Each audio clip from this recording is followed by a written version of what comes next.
মাও ছেলেকে খ্যাত বলে। ছেলে যদি অল্প বয়সে সুন্নত মানে আর দাড়ি রাখে তো মাও বলে।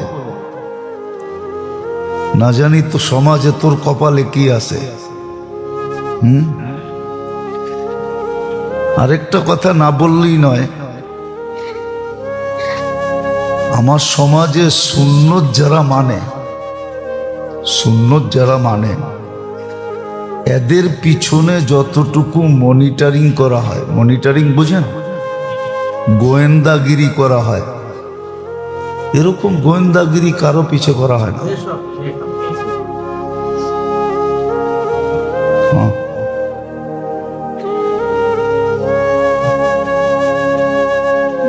করা হয় না। একটা উদাহরণ বুঝানোর জন্য বলতেছি, কোনো বিরোধিতার জন্য না। সরকারের করার অধিকার আছে, কিন্তু আজ পর্যন্ত যতদিন আমি এই মসজিদে আসছি, যত বৎসর ধরে, এত বৎসরে যতবার এই এসবি বলেন, সিআইডি বলেন, এনএসআই বলেন, ডিজিএফআই বলেন, থানা বলেন, পুলিশ বলেন, যত খোঁজখবর মসজিদ মাদ্রাসার আজ পর্যন্ত যতবার নিছে, আমার মনে হয় না কোনো স্কুল কলেজে এতবার নিছে।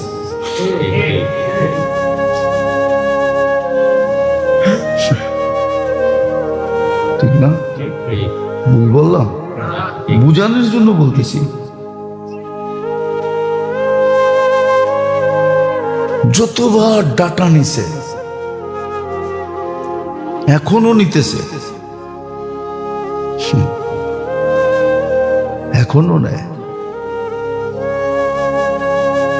ওই সুন্নতের উপরে চলার কারণে।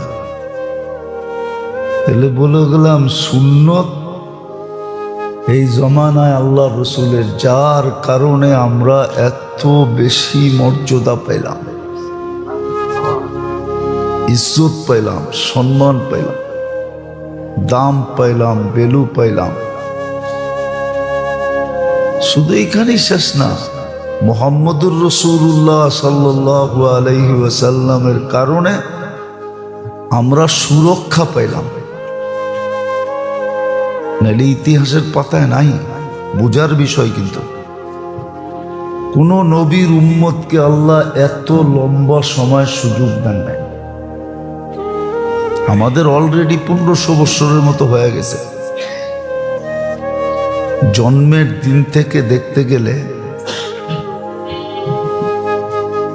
1500 বৎসর হয়ে গেছে, হওয়ার বিলকুল কাছাকাছি, 2-4 বৎসর বাকি। কোন উম্মতকে আল্লাহ 1500 বৎসর সুযোগ দেন নাই।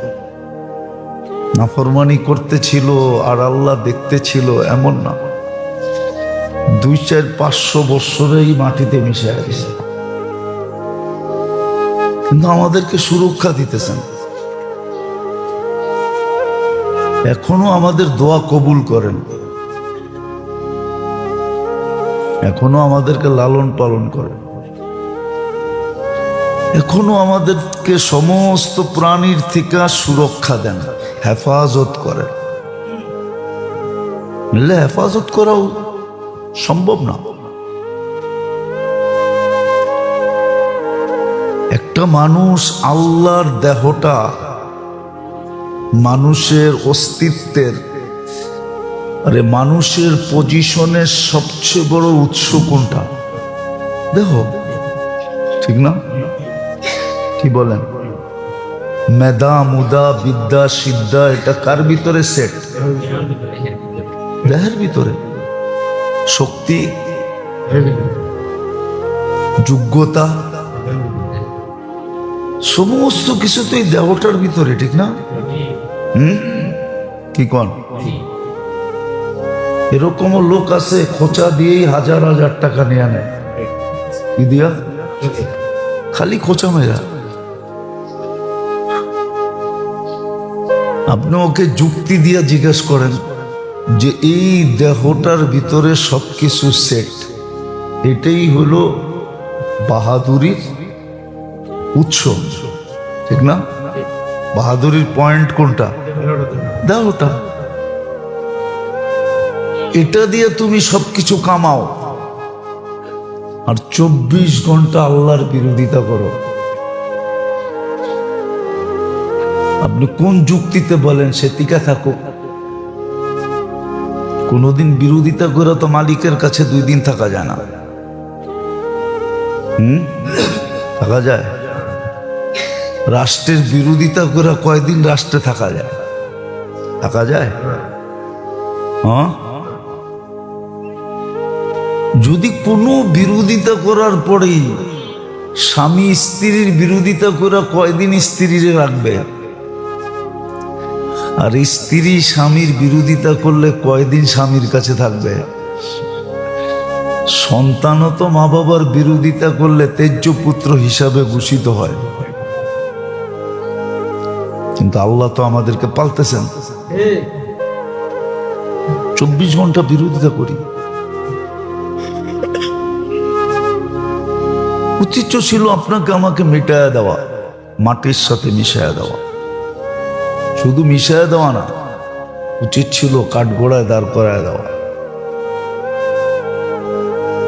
কিন্তু সীমারেখা যতদিন দিছেন ততদিন কিচ্ছু বলবে না, কিচ্ছু।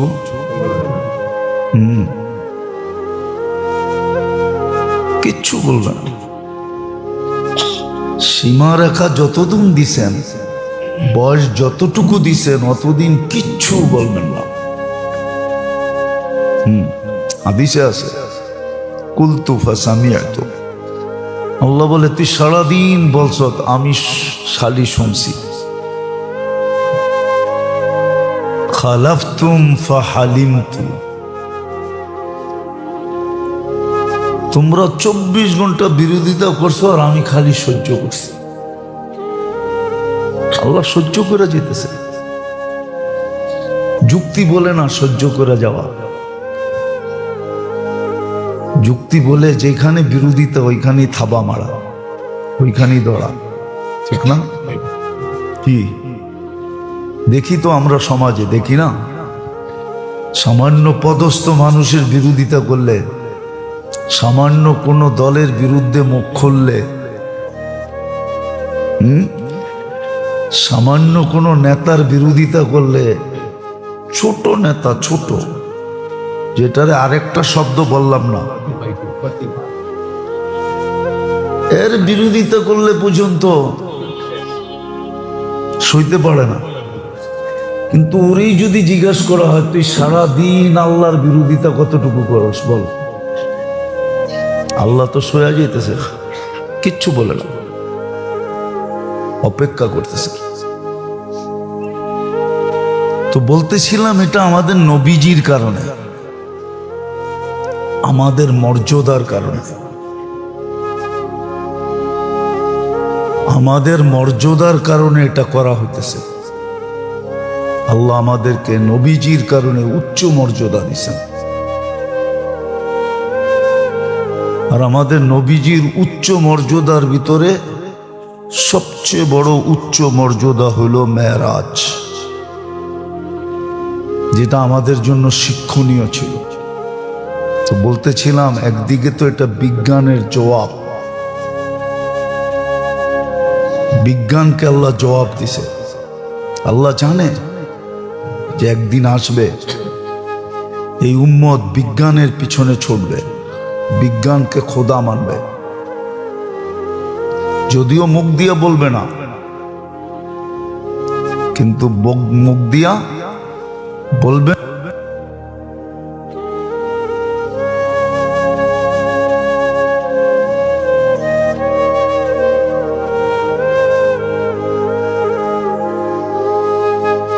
মেরাজ এটা 3 ভাগে বিভক্ত বলছিলাম। মক্কার থেকে যে রাত্রে নিয়ে গেছিলেন, তাও অল্প সময়ের ভিতরে, অল্প সময়ের ভিতরে, রাত্রের কিছু অংশের ভিতরে, পুরো অংশ না। আল্লাহর রসুল উম্মে হানির ঘরে রাদিয়াল্লাহু তাআলা আনহার ঘরে শায়িত ছিলেন। জিবরিল আলাইহিস সালাম ওইখান থেকে আয়েশা উঠাইছেন, ঘরের দরজা দিয়া ঢোকেন নাই, ছাদ ফাইটা গেছে, ওটা দিয়ে ঢুকছেন। প্রথমেই ইঙ্গিত দিছেন কেন কি আশ্চর্য কিছু ঘটতে চলছে, স্বাভাবিক না অস্বাভাবিক কিছু ঘটতে চলছে। স্বাভাবিক তো হলো দরজা দিয়া ঢুকা, ছাদ দিয়া ঢুকা এটা কি? প্রথমে ইঙ্গিত দিছেন অস্বাভাবিক কিছু ঘটতে চলছে। তো নিয়ে গেছেন আল্লাহ রসুল যে হাতিমে কাবা আবার ঘুমায় গেছেন, ওইখান থেকে উঠায় নিয়ে জমজমের কাছে নিয়ে গেছেন। না, এটা দ্বিতীয়বার ওপেন সার্জারি হইতেছিল, লম্বা কাহিনী। শক্কে সদর যেটাকে বলে ওপেন হার্ট করছেন নিয়া জিবরিল আলাইহিস সালাম নিচে। এটাকে জমজমের পানি দিয়ে ধুইছেন, জান্নাত থেকে পুরো সেট আপ নিয়ে আসছেন, সব জান্নাত থেকে নিয়ে আসছেন। হার্ট রাখবেন কোন বাটিতে? সোনার বাটিতে রাখছেন। ওইখান থেকে সব সেট আপ নিয়ে আসছেন। সেট আপ বোঝেন তো? ইংরেজি তো আপনারা ভালোই বোঝেন বাংলার চেয়ে, কি কন? সব সেট আপ ওইখান থেকে নিয়ে আসছে, সব নিয়ে আসছে, সব সেট আপ ওইখান থেকে নিয়ে আসছে। দিল খুইলা পরিষ্কার করা জমজমের পানি দিয়ে ধুইয়া, আবার ইমান আর হেকমত দিয়া ভোড়া, আবার এটাকে ভিতরে রাইকা সেট করে দিছে।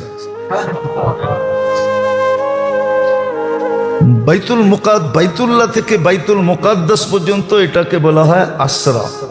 সুবহানাল্লাযী আসরা, এই জন্য আল্লাহ সুবহান আনছেন। কোরআনে আছে সুবহানাল্লাযী আসরা, কেন সুবহান মানুষ বলে কোনো আশ্চর্যজনক জিনিস দেখলে সুবহানাল্লাহ বলে, ঠিক না? কি সুবহানাল্লাহ, হ্যাঁ সুবহানাল্লাহ বলে, এই জন্য সুবহান আনছেন। আসরা, এইখান থেকে সফর শুরু। আসরা বলে রাত্রে চলাকে, কিন্তু পরে আবার লাইলান আইনা আল্লাহ বুঝাইছেন পুরা রাত্র না, রাত্রের কিছু সময়। যে উজু করতেছিলেন ওই আয়সা দেখছেন ওই পানি অমনি গড়াইতেছে, দরজা খোলার কারণে কুন্ডি যে লড়তে ছিল আয়সা দেখছেন ওইটা এমনি লড়তেছে। আরো অনেকগুলো কারণ আছে মেরাজের, যেগুলো বলতে গেলে অনেক দিন পর্যন্ত বলতে হবে, তাইলে বুঝে আসবে মেরাজ কেন। মেরাজ আমাদের কত বড় গৌরবের জিনিস। আল্লাহ মেরাজ দিয়া প্রথমে বিজ্ঞানের জবাব দিছে। মেরাজ বিজ্ঞানের জবাব, এটা খুললে বোঝা যাবে, এত খোলার সময় নেই। দ্বিতীয় মেরাজ, এই উম্মত সবচেয়ে শিক্ষিত উম্মত। এই উম্মতের মতো শিক্ষা দীক্ষা আল্লাহ কোনো উম্মতকে দেন নাই, আর কোনো উম্মত তো নাই, ও থেকে দিবেন? আমরাই তো শেষ। বিদায় এই উম্মত শোনা কথা তেমন কানে নিবে না, শোনা কথা কানে নিবে না। ওই যে একটু আগে বললাম না, শিক্ষিত লোকগুলা সাদা মাঠা কথা কানে নেয় না, দূর কি না কি কয়। কিন্তু ওদের শিক্ষার মতো যদি বলতে পারতাম, উপরে বলতে পারতাম, তাইলে ও আবার নিত, বলতো না যুক্তি আছে, কি ও মানতো, নাইলে ও মানবে না। এই জন্য দেখবেন শিক্ষিত লোকগুলা ধর্মের থেকে দূরে বেশি, অথচ যুক্তি বলে ওরা সবচেয়ে বেশি কাছে থাকা দরকার ছিল। আমার একটা যুক্তিতে বলে ডাক্তার সবচেয়ে বড় আল্লাহওয়ালা হওয়া দরকার ছিল। বলবেন কেন? ও শরীর নিয়ে যেই গবেষণা করে আর শরীরের ভিতরে যেই কুদরত গুলা নিজের চোখে দেখে, যেমন একটা কিতাব আছে পাওয়া যায় মার্কেটে, যদিও এটা আসল হলো উর্দুতে, বাংলা হয়েছে কিনা জানি না। मैंने अल्लाह को करीब से देखा, মনে হয় একবার আপনাকে আমি কাহিনীও শোনাইছিলাম। मैंने अल्लाह को, আমি আল্লাহকে কাছের থেকে দেখছি। তাইলে মাইনা নিত শিক্ষিত লোক, ডাক্তার লোকগুলা সবচেয়ে বেশি আল্লাহওয়ালা হওয়া দরকার ছিল। কারণ এই দেহের ভিতরে যে কুদরত, আল্লাহর যে কুদরতি প্রযুক্তি, এটা কিন্তু ডাক্তাররা সবচেয়ে বেশি জানে, যেটার ভিতরে আল্লাহর কুদরতি প্রযুক্তি কি আছে। কিন্তু আমরা আসলে ওদেরকে এরকম ফুটায়া বলতে পারি নাই, এই জন্য ওদের মাথার ভিতরে এটা ঢুকেও নাই, ওরা আল্লাহওয়ালা হয় নাই, আল্লাহওয়ালা হয় নাই, আল্লাহওয়ালা হয় নাই। বেশিরভাগ ডাক্তারই সব মানুষের সেবা তো করে বটে, কিন্তু নিজের সেবাই নিজে করে না, আল্লাহর হুকুম মানে না, নিজের সেবা নিজে করে না। তো মেরাজ এই জন্য ছিল, মেরাজ এই জন্য আমাদের নবীজিকে, এত হলো সর্বপ্রথম আমাদের নবীজি সবচেয়ে উচ্চাঙ্গের হওয়ার প্রমাণ। আর ওনার উচ্চাঙ্গের হওয়ার কারণে আমরাও কি বলেন, হ্যাঁ? আচ্ছা, বাংলাদেশে কয়েকটা গাড়ি আছে, ঠিক না? সবচেয়ে দামি, সবচেয়ে টেকনোলজি সমৃদ্ধ, ঠিক না? কিন্তু আনা হয়েছে কার জন্য?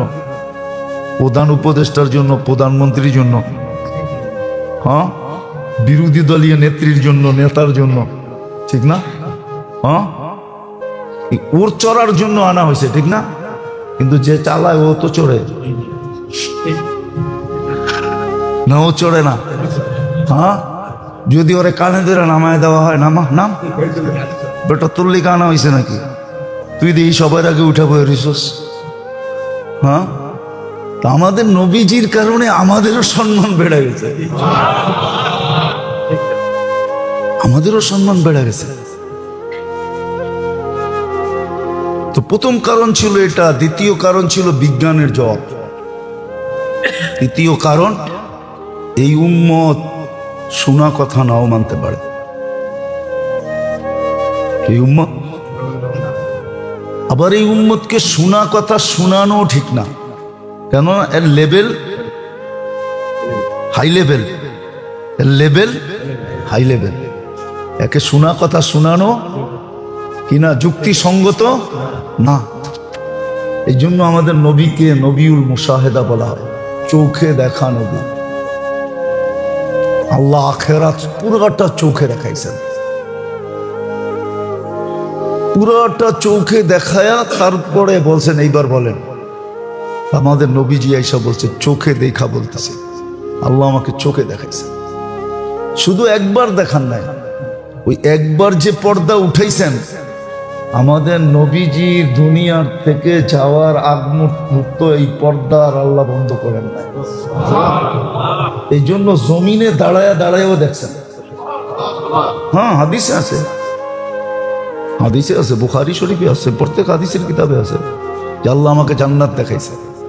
নামাজের ভিতরে পর্যন্ত দেখতেছিলেন, আর বলতেছিলেন মনে চাইছিল খেজুরের আঙ্গুরের গুচ্ছাটা নিয়ে আসি, হাতটাও বাড়াইয়া দিছিলাম, যদি নিয়ে আসতে পারতাম কিয়ামত পর্যন্ত খায়া শেষ করতে পারতে না।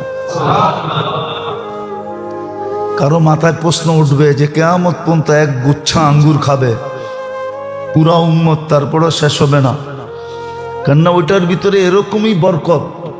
ওটার প্রমাণ দুনিয়াতে আছে, দুনিয়াতে জানেন?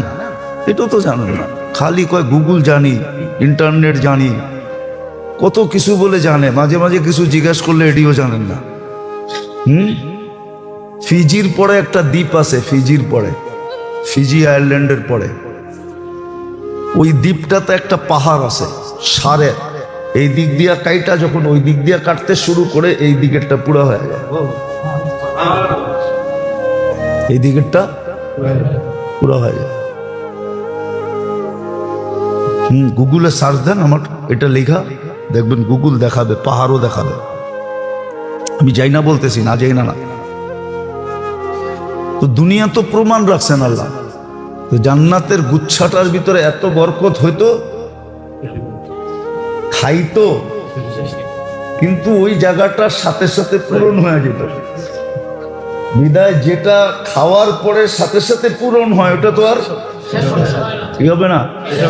তাহলে যুক্তি ঠিক আছে, আল্লাহ রসুলের কথা ঠিক। জান্নাতে এই জন্যই তো নেয়ামত শেষ হবে না, খাবে কিন্তু ওই জায়গাটার সাথে সাথে, ফল ছিঁড়বে কিন্তু ওই জায়গাটার সাথে সাথে আরেকটা হয়ে যাবে, বিদায় শেষ হবে না। এরকম বরকত এটার ভিতরে লাগানো। দুনিয়ায়ও ছিল বরকত, ফলাইতে তো পারে না। মাঝে মাঝে যাইয়ান জানতো না মেয়া, বেশি দূরে তো না এখান থেকে। শ্রীনগর চিনেন? কোন দিকে? মুন্সিগঞ্জ, ঠিক না? এই মাওয়ার রোডেই তো, ওইখানে একটা বিল আছে, কি আইরল বিল, ঠিক না? যাইয়ান মাঝে মাঝে, আমি মাঝে মাঝে যাই। গত বছর আমি একটা আনছিলাম 90 কেজি ওজনের কুমড়া। কত? হ্যাঁ, এর আগে একটা আনছিলাম 120 কেজি। বিশ্বাস হয় না? না, এখন মনে হয় না।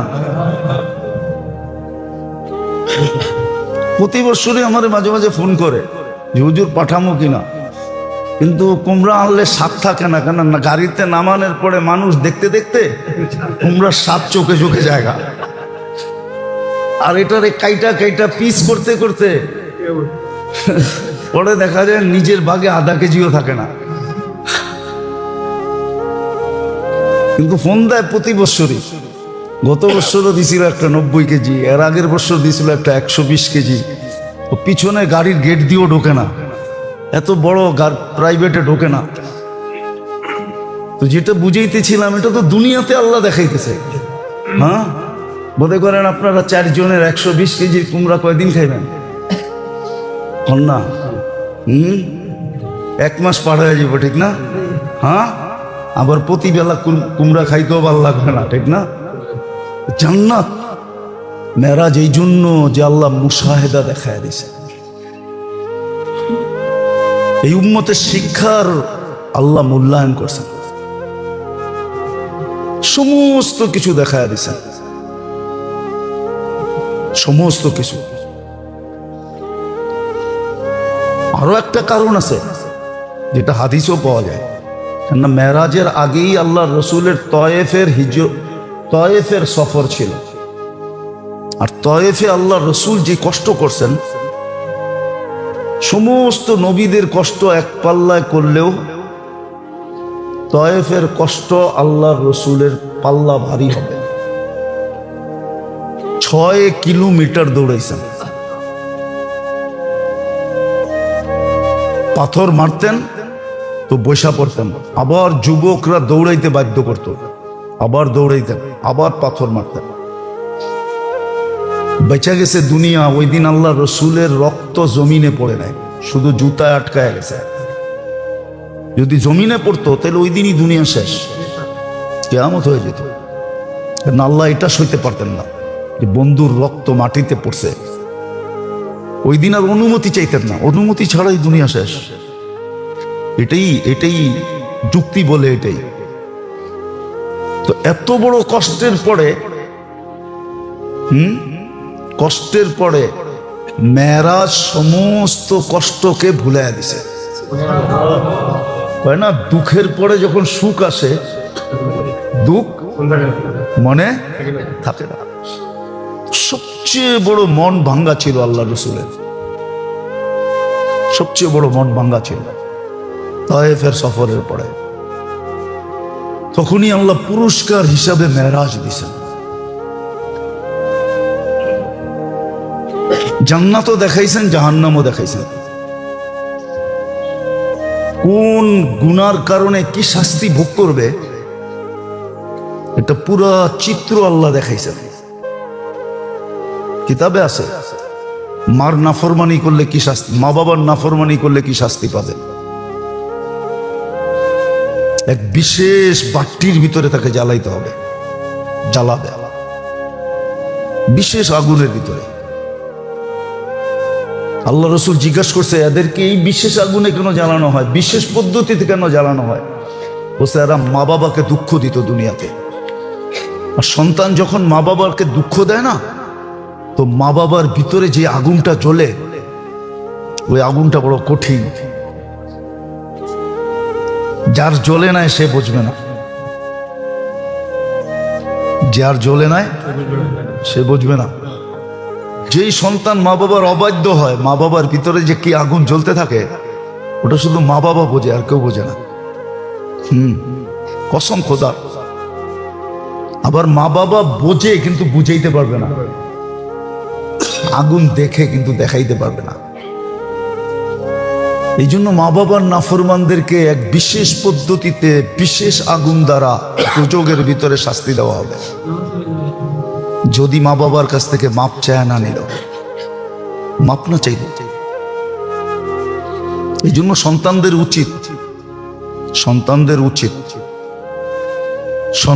উচিত মা বাবার কাছে ডেলি মাপ চাওয়া। যেরকম বন্দার উচিত আল্লাহর কাছে ডেলি কি, এরকম মা বাবার কাছেও মাপ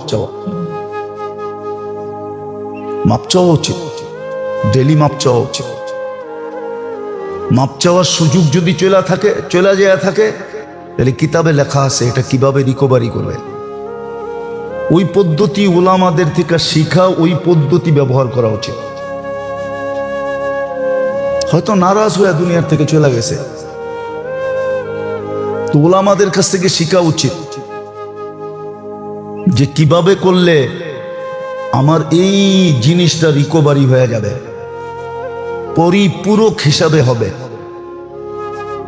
এটা শিখা উচিত, ওটা করা উচিত। এরকম আল্লাহ রসুল দেখাইছেন, আল্লাহ রসুলকে দেখাইছেন দুজকের ভিতরে। সুদ যারা খায় তাদের কি অবস্থা হবে, ঘুষ যারা খায় তাদের কি অবস্থা হবে, মদ যারা খায় তাদের কি অবস্থা হবে, এইখানের কথা ওইখানে লাগায় তাদের কি অবস্থা হবে, গীবত করলে কি অবস্থা হবে। এই চিত্রগুলো সব দেখাইছে। বিপরীতে জান্নাত তো দেখাইছেন, জান্নাত দেখাইছেন। দুজকটা একটু কম দেখাইছেন, যতটুক দেখাইলে বাকিটা ধারণায় বোঝা যায়। না, দুজক তো দুজক, কিন্তু জান্নাত তো আল্লাহ রসুলকে আল্লাহ খুলা দেখাইছে, ঘুরায় দেখাইছে, জান্নাত দেখাইছে। তারপরে বলছেন উম্মতকে বলেন,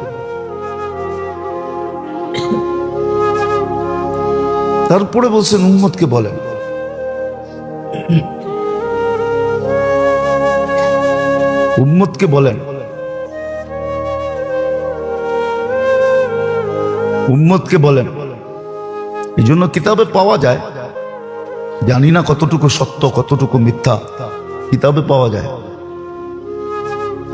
আল্লাহ রসুল একদিন খুব খুশি ছিলেন। আম্মা জান আয়েশা রাদিয়াল্লাহু তাআলা আনহাকে বলতেছিলেন যে কি চাও তুমি, আজকে যা চাবে তা দিব।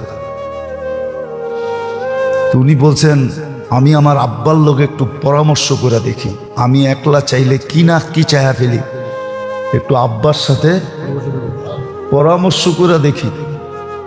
আব্বার কাছে যে বলছে আজকে তো আল্লাহর রসুল খুব খুশি, এই কথা আমাকে বলছে, আমি কি চাবো। তো বলছে তুমি যায়া আল্লাহর রসুলকে জিজ্ঞাসা করো যে আরশে যে আপনার সাথে আল্লাহর সাথে গোপন যে কথা হয়েছে, ওই কথাগুলোর ভিতর থেকে একটা কথা আমাকে জানায় দেয়। বেদের যে কথা হয়েছে, বেদের কথা হয়েছে না, কোনো কথা হয় না।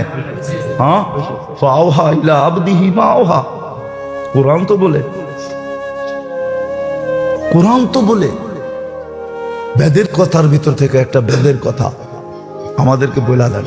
তো বলছে তোমাকে যেটা বলবো ওটা আবার আয়সা আমাকে বলো। আয়সা বলছে ইয়া রাসূলুল্লাহ,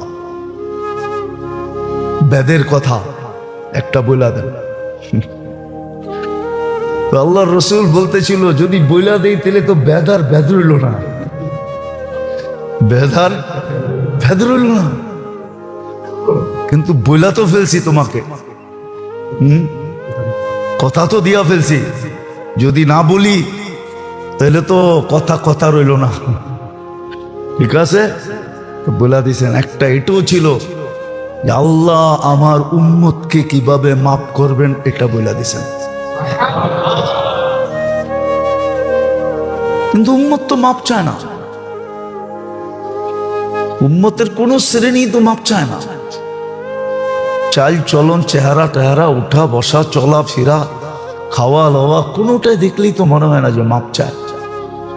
উম্মত তো মাপ চায় না আল্লাহর কাছে। এই জন্যই তো আমি বলি মাঝে মাঝে যে এই উম্মতের কিছু দরকার ছিল না। এই উম্মত যদি সূর্য ডুবার সাথে সাথে হাত উঠায় মাপ চাইত, সূর্য উঠার সাথে সাথে হাত উঠায় মনের থেকে মাপ চাইত,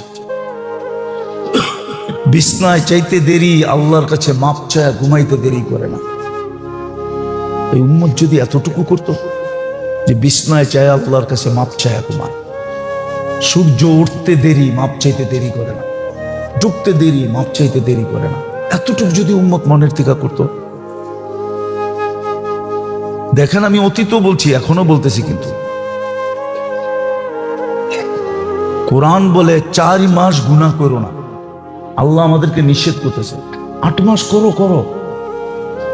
ফালা তুযালিমু ফীহিন্না আনফুসাকুম ইন্না ইদ্দাতাশ শুহুরি ইনদাল্লাহি 12 শাহরান ফী কিতাবিল্লাহ মিনহা আরবাআতুন হুরুম। 4 হারাম মাস, ওটা শুরু রজব, প্রথম হারাম মাস রজব, তারপরে 3টা একাদারে জিকাদা, জিলহজ্জা, মুহররম। 4 মাস আল্লাহ গুনাহ করতে নিষেধ করছেন এই উম্মতকে। কুনতুম খায়রা উম্মাহ, সর্বশ্রেষ্ঠ উম্মত বলার কারণ এটাই, শুধু মুহাম্মদুর রাসূলুল্লাহ সাল্লাল্লাহু আলাইহি ওয়াসাল্লামের কারণেই আমরা শ্রেষ্ঠ উম্মত। নাহলে আমাদেরকে নির্বাচিত বলা হতো না, কোনো উম্মতকে নির্বাচিত বলা হয় না। কোরআন আমাদেরকে নির্বাচিত বলছে, হুয়াজতাবাকুম। আমাদেরকে নাইলে সর্ব উম্মতের উপরে সাক্ষী হিসাবে, রাস সাক্ষী হিসাবে ঘোষণা দেওয়া হতো না, শুহাদা আলান নাস। এরকম আরো শত শত সম্মান, ইজ্জত শুধু মুহাম্মদুর রাসূলুল্লাহ সাল্লাল্লাহু আলাইহি ওয়াসাল্লামের কারণে। আর ওনার উচ্চ মর্যাদার ভিতর থেকে সবচেয়ে উচ্চ মর্যাদা যেটাকে মেরাজ বলে, যদিও এটা 3 ভাগে বিভক্ত, সবচেয়ে উচ্চ মর্যাদা সমস্ত নবী রসুলদের ভিতর থেকে আল্লাহ দিছেন। আর ওটার কারণে আমরাও সম্মানিত। বললাম না, নবীজির সম্মানের কারণে আমরাও সম্মানিত, ওনার দামের কারণে আমরাও দামি। উনি আল্লাহর কাছে প্রিয় হওয়ার কারণে আমরাও আল্লাহর কাছে প্রিয়। আর নিয়ম এটাই হয়, বন্ধুর বন্ধু বন্ধুই হয়, আপনজনের আপনজন আপনজনই হয়। এই জন্য মানুষ সম্পর্ক খুঁজা বাহির করে। দেখেন না, লম্বা লম্বা সম্পর্ক বাহির করে। কি আমার শ্যালকের শ্যালক মানে আমারও শ্যালক, ঠিক না? সম্পর্ক বাহির করে, সম্পর্ক দ্বারা মানুষ কাছে হয়। আমাদের নবীজির সবচেয়ে উচ্চ মর্যাদা যেটা, সেটা হলো মেরাজ। এই মাসেই রজবের 27 তারিখে সংগঠিত হয়েছে আজকের দিন গিয়া রাত্রে।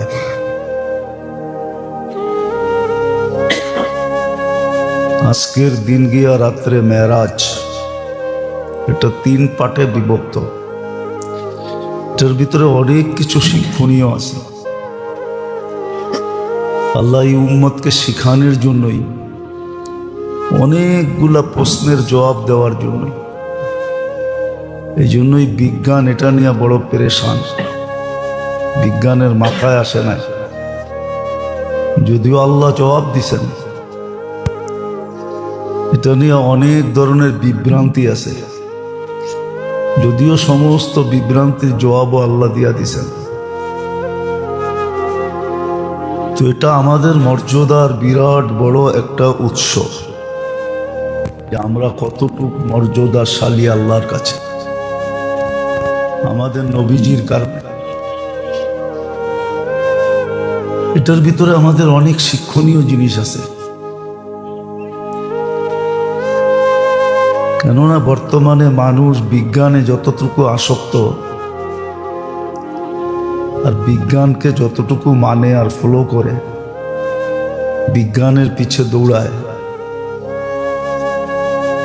এই বিজ্ঞানের একটা জবাবও এই মেরাজের ভিতরে আছে যে এত বেশি বিজ্ঞান বিজ্ঞান বিজ্ঞান বিজ্ঞান বিজ্ঞান সম্মত, বিজ্ঞানকে ফলো করা, বিজ্ঞানের পিছে দৌড়ানো। আল্লাহ জবাব দিয়া দিছেন বিজ্ঞানকে। বিজ্ঞানকে আল্লাহ জবাব দিয়া দিছেন যে তোমাদের জবাব, তোমাদের কতটুকু, তোমাদের সীমানা কতটুকু, আর আমাদের নবীজির সীমানা কতটুকু। বিজ্ঞানের সীমানা বেশি দূর না, যদিও আমরা বিজ্ঞানকে খুব প্রাধান্য দিই, যেটাকে দেওয়ার দরকার ছিল ওটাকে দিই নাই, যেটাকে দেওয়ার দরকারই ছিল না ওটাকে বেশি দিতেছি। এটাও একটা জুলুমের অংশ। জুতা দামি দেখা যে মাথায় লইতেই গো, জুতা যতই দামি হোক ওটা থাকবে কই যদি মাথায় নেয়। হোক না সোনা দিয়া বানানো। কি জানেন সোনার জুতা আছে? কাকে দিছিল জানেন? মেসিরে দিছিল গোল্ডেন বুট। আপনারা না জানলেও আমি জানি, গোল্ডেন বুট দিছিলেন মেসিকে। ওটা তো পায়েই দিছিল, ঠিক না? না মাথায় দিছিল? আল্লাহ এটাও জবাব দিছেন। তো আজকে মেরাজই বুঝাইতে চাইতেছি, আল্লাহ করুক, বুঝে আসুক। এটার থেকে কিছু শিক্ষা আমরা নেই।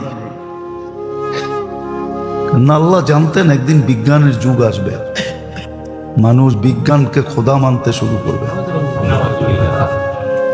নাউজুবিল্লাহ পড়লে কি হবে? আমরা বিজ্ঞানকেই গুরুত্ব দেই বেশি, নবীর সুন্নতকে গুরুত্ব দেই না। অথচ কিয়ামতের দিন বিজ্ঞান আমাদের জন্য কাঁদবে না, মুহাম্মদুর রাসূলুল্লাহই কাঁদবে। বিজ্ঞান আমাদেরকে সুপারিশ করবে না, মুহাম্মদুর রাসূলুল্লাহই সুপারিশ করবে। বিজ্ঞানের পরিচয় চলবে না, মুহাম্মদুর রাসূলুল্লাহরই পরিচয় চলবে।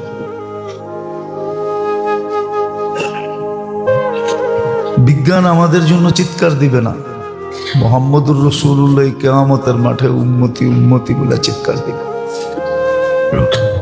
বিজ্ঞান আমাদের জন্য দৌড়াবে না, মুহাম্মদুর রাসূলুল্লাহ আমাদের জন্য 3 জায়গায় দৌড়াবে।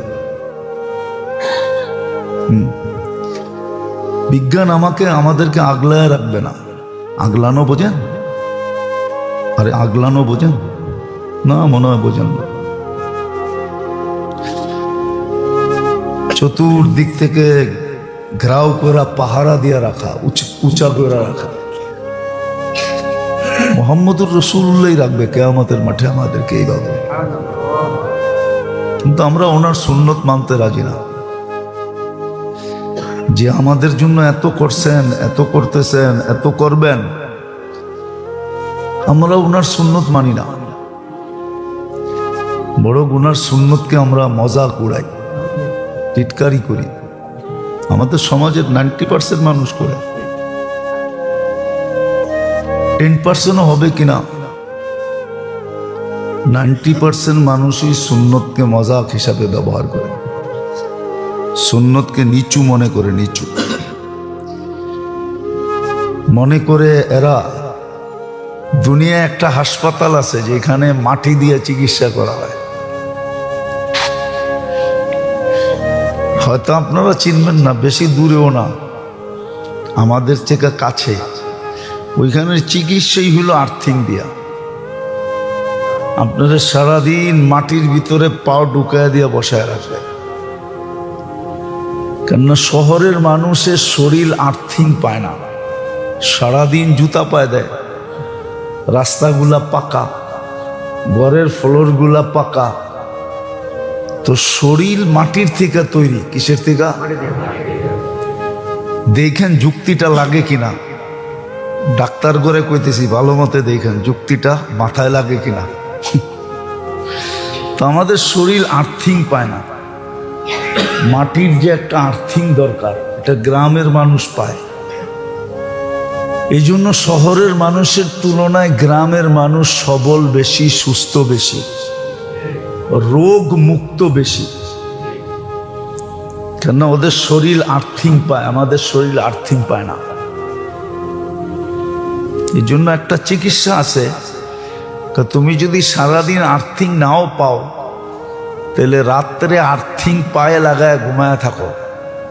ওটারও একটা সিস্টেম আছে, মাটির থেকে আর্থিং নিয়া ওটা পায়ে লাগায়া, ওটা লাগানোরও একটা সিস্টেম আছে, তামা দিয়া লাগাইতে হয়, পাত বানায় ওটা পায়ের নিচে লাগায় ঘুমায় থাকো, তাইলে ও মাটির আর্থিং তোমার শরীরে পাবে। শত ধরনের রোগ থেকে তুমি মুক্ত থাকো। মাঝে মাঝে যাইয়েন জানতো না মেয়া, বেশি দূরে তো না এখান থেকে। শ্রীনগর চিনেন? কোন দিকে? মুন্সিগঞ্জ, ঠিক না? এই মাওয়ার রোডেই তো, ওইখানে একটা বিল আছে, কি আইরল বিল, ঠিক না? যাইয়েন মাঝে মাঝে, আমি মাঝে মাঝে যাই। গত বছরও আমি একটা আনছিলাম 90 কেজি ওজনের কুমড়া। কত? হ্যাঁ, এর আগে একটা আনছিলাম 120 কেজি। বিশ্বাস হয় না? না না, এখন মনে হয় না। প্রতি বছরই আমার মাঝে মাঝে ফোন করে যে হুজুর পাঠামো কিনা, কিন্তু কুমড়া আনলে স্বাদ থাকে না। কেন না, গাড়িতে নামানোর পরে মানুষ দেখতে দেখতে কুমড়ার স্বাদ চোখে চোখে জায়গা। আর এটারে কাইটা পিস করতে করতে পরে দেখা যায় নিজের ভাগে আধা কেজিও থাকে না। কিন্তু ফোন দেয় প্রতি বছরই। গত বছরও দিছিল একটা 90 কেজি, এর আগের বছর দিছিল একটা 120 কেজি। ও পিছনে গাড়ির গেট দিয়েও ঢোকে না, এত বড় প্রাইভেটে ঢোকে না। তো যেটা বুঝাইতেছিলাম, এটা তো দুনিয়াতে আল্লাহ দেখাইতেছে। হ্যাঁ, মনে করেন আপনারা 4 জনের 120 কেজির কুমড়া কয়দিন খাইবেন? কন্যা 1 মাস পার হয়ে যাব, ঠিক না? হ্যাঁ, আবার প্রতিবেলা কুমড়া খাইতেও ভালো লাগবে না, ঠিক না? যেমন আগের যুগের মানুষ কোনো বিয়ে শাদিতে গেলে জুতা পরতেন,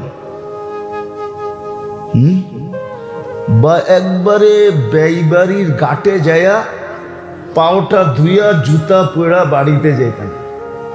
কেন? সমস্ত রাস্তা কাঁচা ছিল, তো সারা রাস্তায় পায়ে জুতা দিতেন না।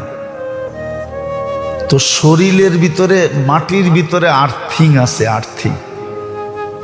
আপনাদের শহরের যত বিদ্যুৎ আছে না, বিদ্যুৎ যেখানেই আছে ওইখানে একটা আর্থিং লাগে। আর আর্থিংটা নিতে হয় কই থেকে? আল্লাহ মাটির ভিতরে আর্থিং দিছে। আরে আসতেও পারে, কেউ ছুটে আসতেও পারে, এমন না। খোলে নাই দেখা কেউ আসে না, খুললে আবার একটা দুইটা যখন বাইরে হবে চিকিৎসা নিয়া, তখন পিছনে হইতে পারে, লাইনও ধরতে পারে, আপনি সিটও না দিতে পারেন, সিটের শর্ট হইতে পারে। তো ক্লিনিক নাই, নাহলে কোরআনের ভিতরে ছিল, শেফা ছিল, যে কোরআন চোখ দিয়ে দেখলে জ্যোতি বাড়ে। পদ্ধতি আছে কিভাবে দেখতে হবে, কতক্ষণ দেখতে হবে, তাহলে জ্যোতি বাড়ে। যদি বিজ্ঞান বলে সবুজ দেখলে চোখের জ্যোতি বাড়ে, এটা যদি সত্য হইতে পারে, তাহলে কোরআন দেখলে চোখের জ্যোতি কেন বাড়বে না? আপনি আমাকে বলেন, আমি আগেরটা বললাম ওইটা তো কিতাবে লেখা আছে, এই জন্য গ্রামের মানুষের চোখের দৃষ্টি শহরের মানুষের চেয়ে অনেক গুণ বেশি ভালো, পার্সেন্টেজে অনেক মাত্রায় ভালো। গ্রামে খুব কম লোকের চোখে চশমা দেখা যায়, শহরের কম লোক মানুষের চোখে চশমা ছাড়া দেখা যায়। কারণ এটা কেন, ওরা সারাদিন সবুজ দেখে।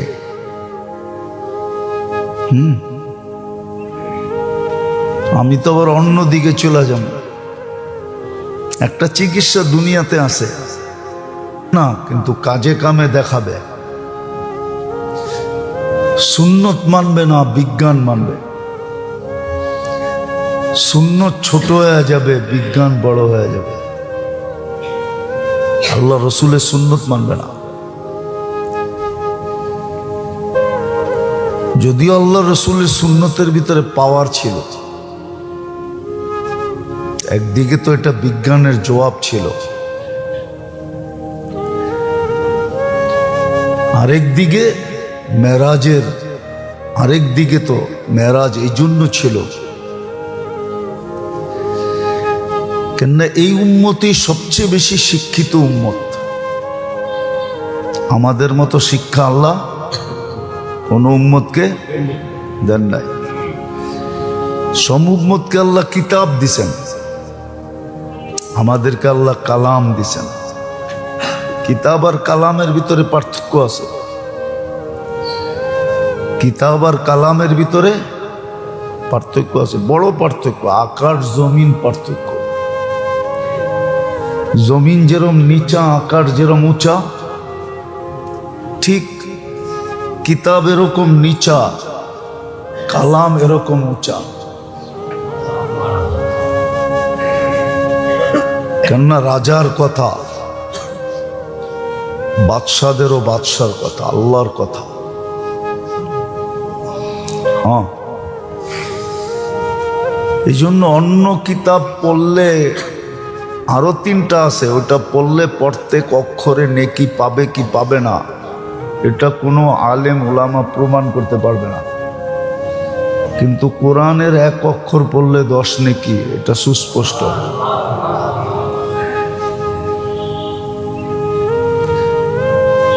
অন্য কিতাব পড়লে সে কিতাব পড়তেছে, আর কোরআন পড়লে আল্লাহ তার সাথে কথা বলতেছে। অনেক পার্থক্য। যদিও যতটুক মূল্যায়ন করা দরকার ছিল অতটুক মূল্যায়ন আমরা করি নাই। এই জন্য এই উম্মত বড় শিক্ষিত উম্মত। এই উম্মতের মতো শিক্ষা দীক্ষা আল্লাহ কোনো উম্মতকে দেন নাই। যদি দিতেন তাহলে অন্য উম্মতের ভিতরেও প্লেনের অস্তিত্ব পাওয়া যেত। অন্য কোনো উম্মতের ভিতরে প্লেনের, রকেটের, কম্পিউটারের, মোবাইলের কোনো অস্তিত্ব নেই। সব অস্তিত্ব এই উম্মতের ভিতরে। বিদায় এই উম্মতকে যখন সমাজ যখন উচ্চাঙ্গের হয় না, তার ভিতরে কথাবার্তা এরকম উচ্চাঙ্গেরই হইতে হয়। উচ্চাঙ্গের কথাবার্তা হইতে হয়। এই জন্য আবার রাগ হয়ে যাবে, বলবো না না, কেউ কেউ রাগ হয়ে যাবে। রাগ হইলেও বলবো। হ্যাঁ, এই জন্য দেখবেন কিছু কিছু ধর্মীয় জিনিসের ভিতরে উচ্চাঙ্গের লোক খুব কম, উচ্চ শিক্ষিত লোক খুব কম, এরা কম লাগে। যেমন একটা দেখাই, পীরের মুরিদ, উচ্চ শিক্ষিত লোক কম হয়, কম না? তাবলিগালা উচ্চ শিক্ষিত লোক পার্সেন্টেজে কেন জানেন? কেননা যে সমস্ত বয়ান করে কথাবার্তা বলে, ওরা বলে এটি সাদা সিধা কথা, এটি কোনো আমাদের লেভেলের না। নাউজুবিল্লাহ না, সত্য কথা। হ্যাঁ হ্যাঁ, আপনি নাউজুবিল্লাহ পড়েন কেন? এই জন্য আল্লাহর হুকুম আছে, আনজিল নাস মানাজিলাহুম। সামনে শ্রোতা যেরকম, কথার বচন ভঙ্গি ওরকম বানাও, যেন বোঝে।